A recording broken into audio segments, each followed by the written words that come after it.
Leave your comments on the Ask Reddit sub, and I'll read your answers on the next episode of LWIAR 2. England just announced that every Englishman over the age of 18 automatically become organ donors, with ability to opt out. How do you feel about this? My dad died at 36 due to a sudden and unpredicted massive heart attack. He was not a drinker or drug user. Didn't even have high blood pressure. His death certificate literally says, first symptom, death.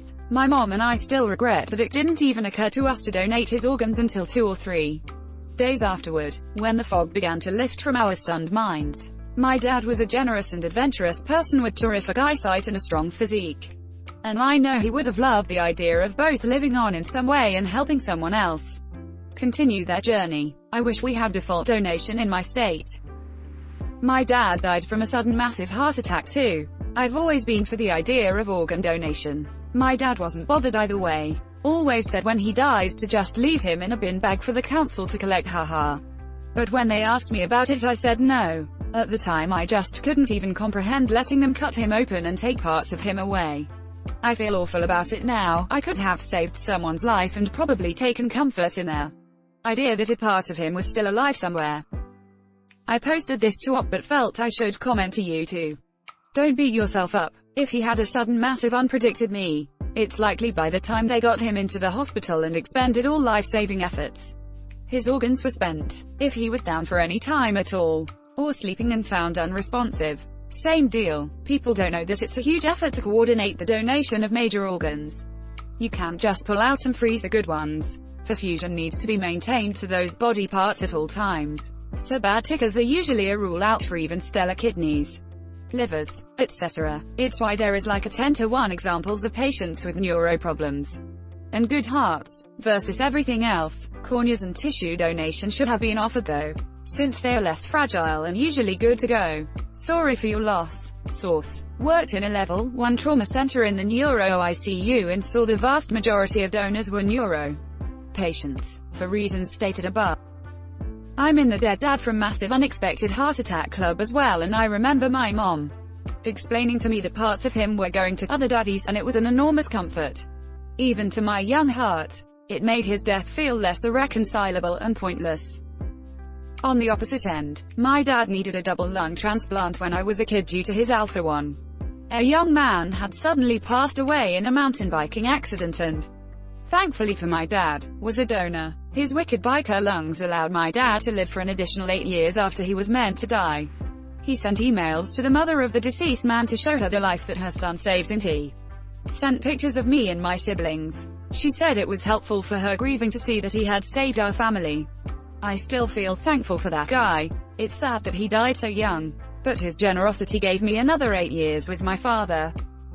That's such a lovely way to phrase it. 2 hearts. Mine was only 2.5 years ago.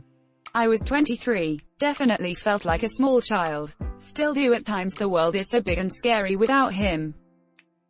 It's been 19 years for me. But sometimes I am still that same shock-addled 5-year-old daddy's boy who needs his pops and can't have him, especially in transitional periods, moments of accomplishment or failure. And around his birthday, death day, Christmas, Father's Day, he's so immortalized in my mind and heart as the strongest, tallest, funniest, toughest, and gentlest man I've ever met. I remember coming to terms with the reality of my Superman's mortality right after he died, even though my brother and I watched it happen. I remember repeating the phrase, "My daddy's dead," over and over, trying to make it connect. Something that made sense. In some ways, it never did. But even though I didn't have him for long, he is the foundation on which I built the kind of man I wanted to be, and served as the gold standard for all the male role models and mentors I sought out as I grew up. I feel so lucky that I knew the kind of tender masculine love that so many who have their fathers never knew. I had the best dad in the world for 5 years and I wouldn't trade it for anything. And in a weird way, even though he wasn't here physically, I still very much felt patented by him all my life, through both the echoes lessons he had a chance to impart, and through the mouths of others that channeled the same energy. I still take a trip once a year to the beach where we scattered the ashes of what couldn't be donated with a pod of dolphins, and it always helps me feel close to him again when the distance starts to wear on me or the memories get thin. I'm so sorry you lost yours. It's not fair or right no matter what age they go. But the world's not a just place. It's just a place. I'm happy for you that you seem to have had a good daddy for however long you did. I hope you feel him in and around you always. Less than 3 edit. As a thank you for all your words and love, I'd just like to share the last words from the journal of my dad to round out the beauty of the thing. After a few pages chronicling the wonder of watching his boys grow with my mom, he left a few blank spaces and said, simply, what a life, words to live by. Less than 3. Just understand that this doesn't mean you must donate your organs or even that your viable organs will be donated by your wishes.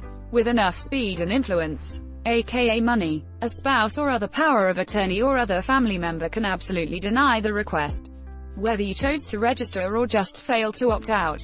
This is evidenced by the NHS's statement of, your family will still be approached and your faith, beliefs and culture will continue to be respected. It's a very hollow law, but still an important one, even in the United States, where all 50 states have adopted the 1987 Uniform Anatomical Gift Act, which treats a valid organ donor card as a legal last will and testament.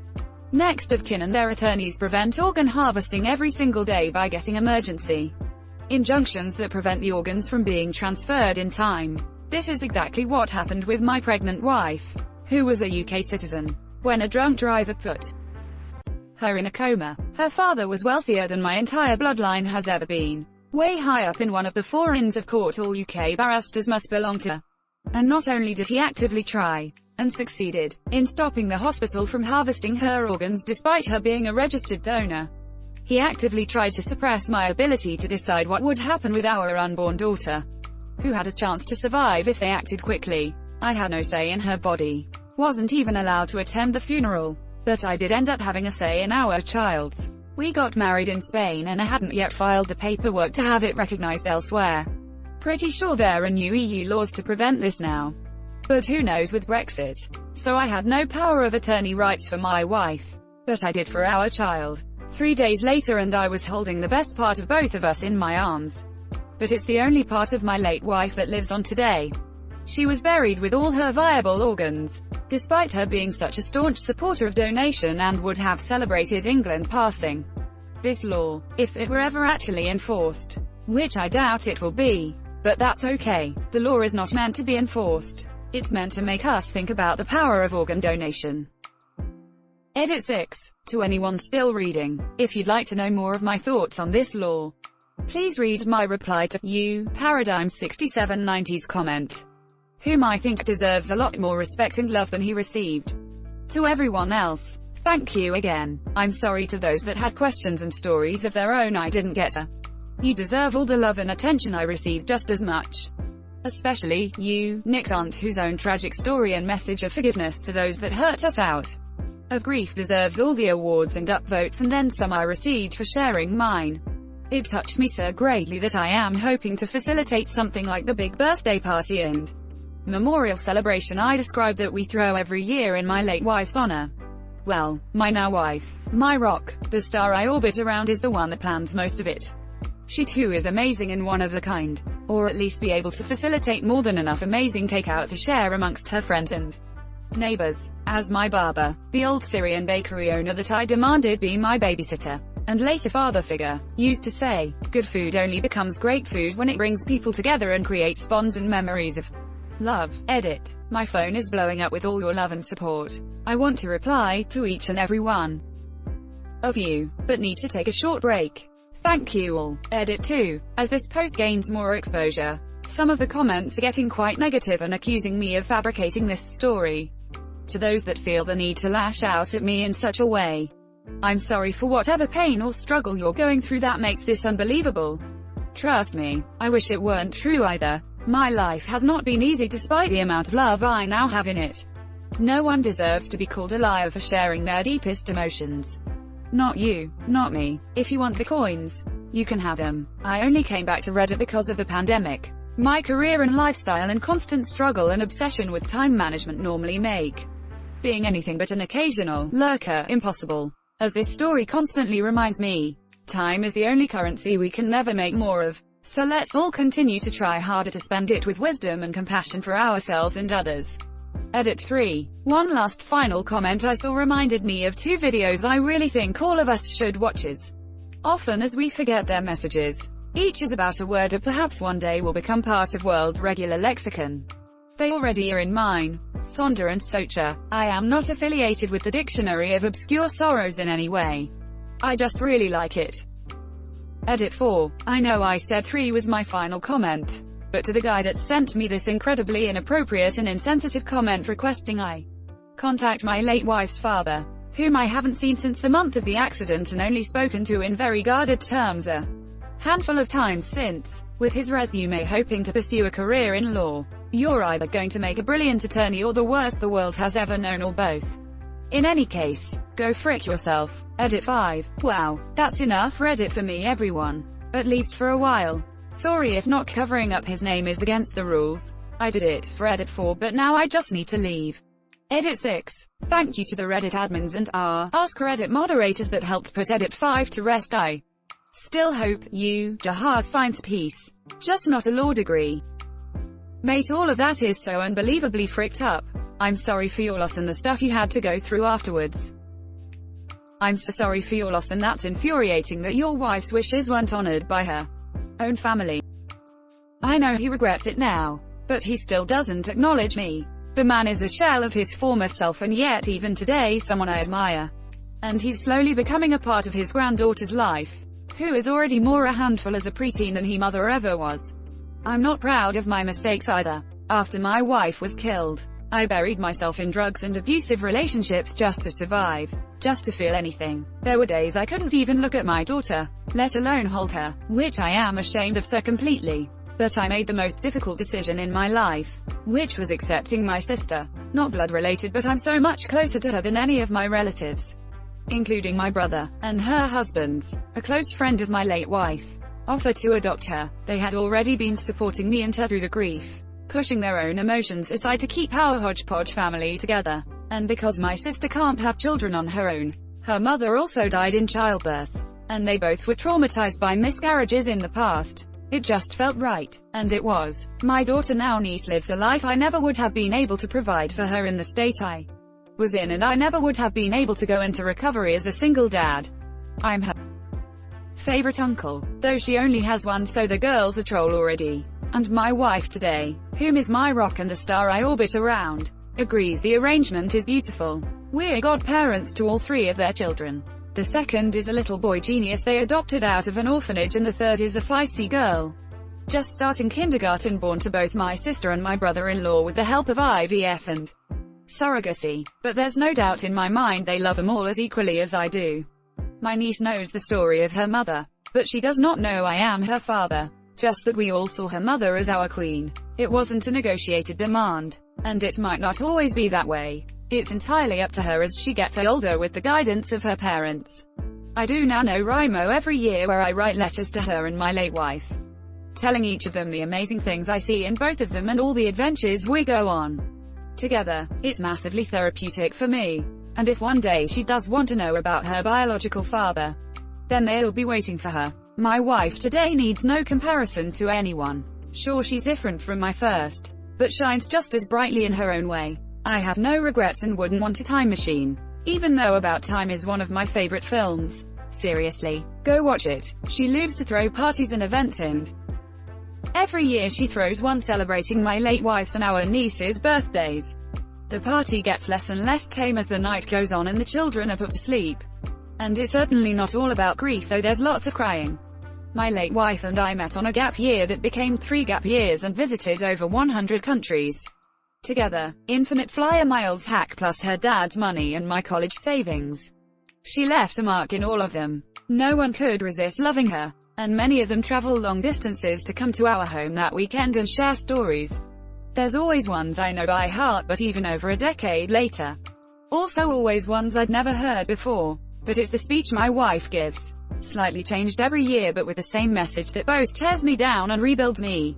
It essentially boils down to, I never knew you and I so wish I had.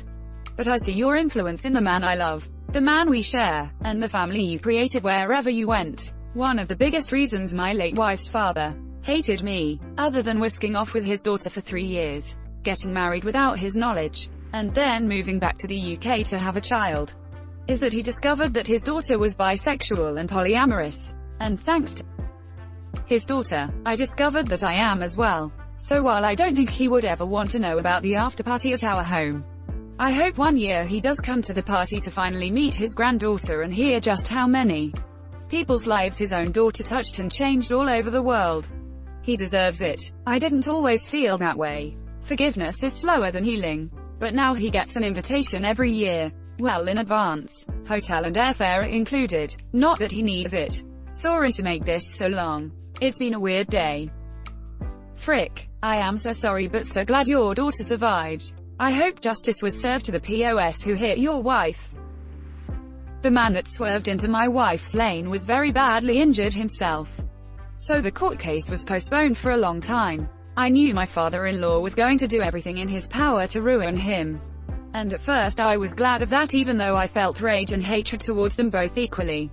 But the day of my wife's funeral, a funeral I wasn't allowed to attend, I ended up driving over to scene of the accident and then the driver's house, needing something to scream at. But I could see his wife and kids, including a tiny daughter like mine, arrive from a trip to the hospital. Their faces and souls just as destroyed as mine. And I ended up crying and screaming for all different reasons. His wife is what saved him. Because she in part saved me. I had no one in the country to help me. No freaking idea how to take care of a baby even though I'd read all the books. And I certainly wasn't doing a good job of it in my emotional state.